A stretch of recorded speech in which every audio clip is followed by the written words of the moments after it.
So imagine this.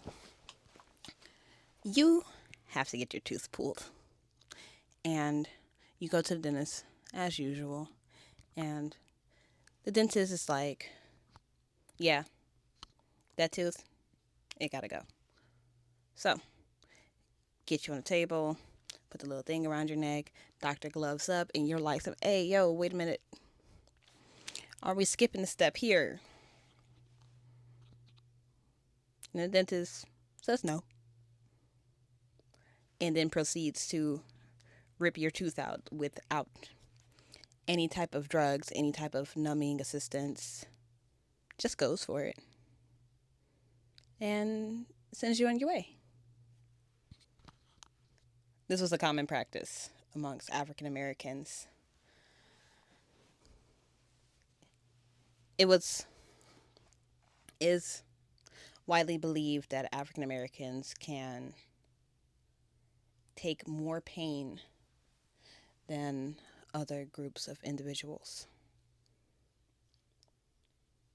Said that we have thicker skin, therefore we don't need as much pain medication and things of that nature. And this is something that has been taught in medical schools and has been a common practice for too long.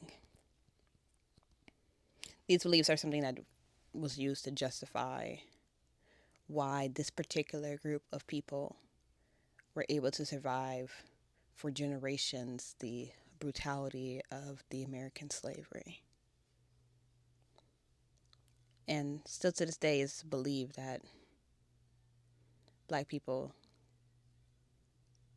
can handle more.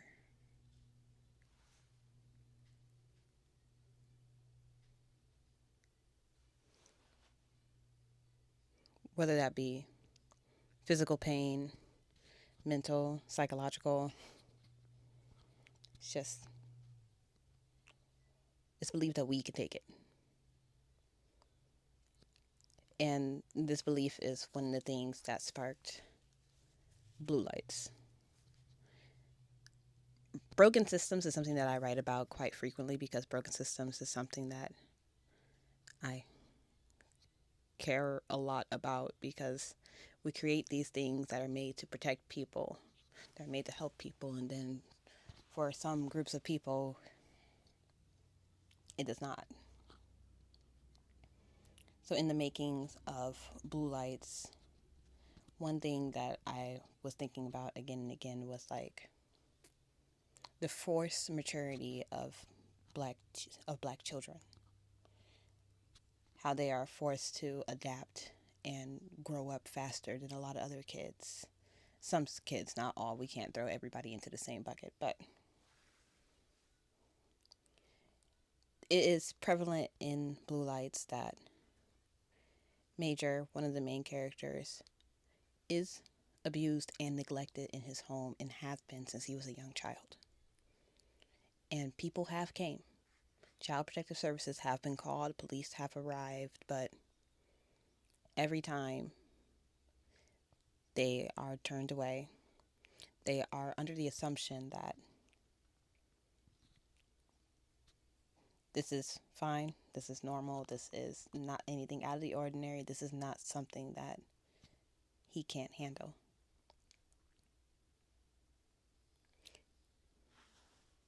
In him growing up as a black male, it is expected of him to be tough. It is expected of him to be able to handle these kind of pains, and people don't really consider them the ones that need the help the most.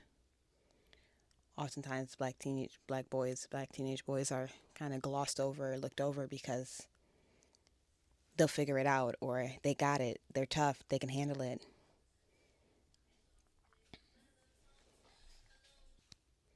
Sorry. But yeah, that idea of black children being forced to grow up faster, being overlooked, being assumed that they can handle anything that's thrown at them and still make it out all right in the end. That was one of the things that sparked Blue Lights.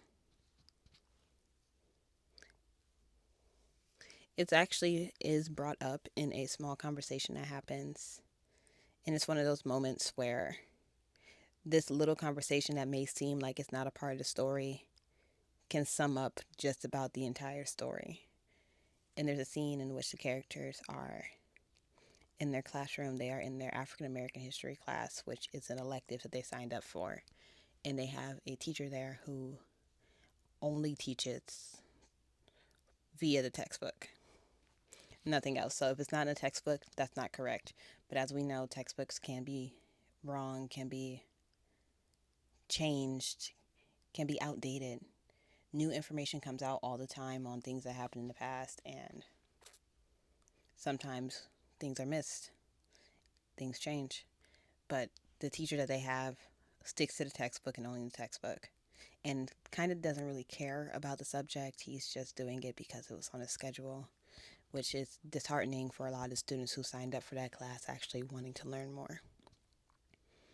They're at a point where they're talking about Emmett Till, and the teacher is breaking down the original story, the misconception of Emmett Till, and how he was trying to come at this white woman and then she was offended and sent her family members after him.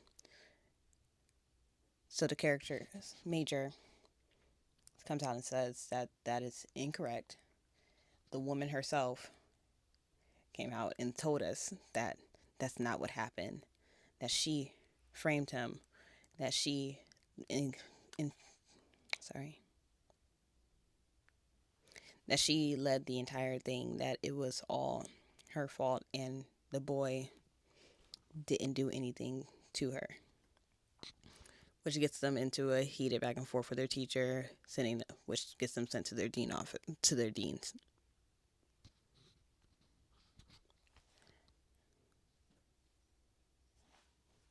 And although I try to write these like fun stories that like focus in more on the joy of these characters rather than the pain of these characters, I do it in a way that does not ignore the fact that we live in this reality, that they live in this reality where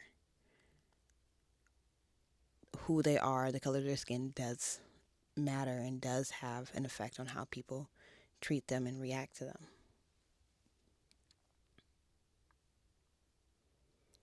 There's a balance in it,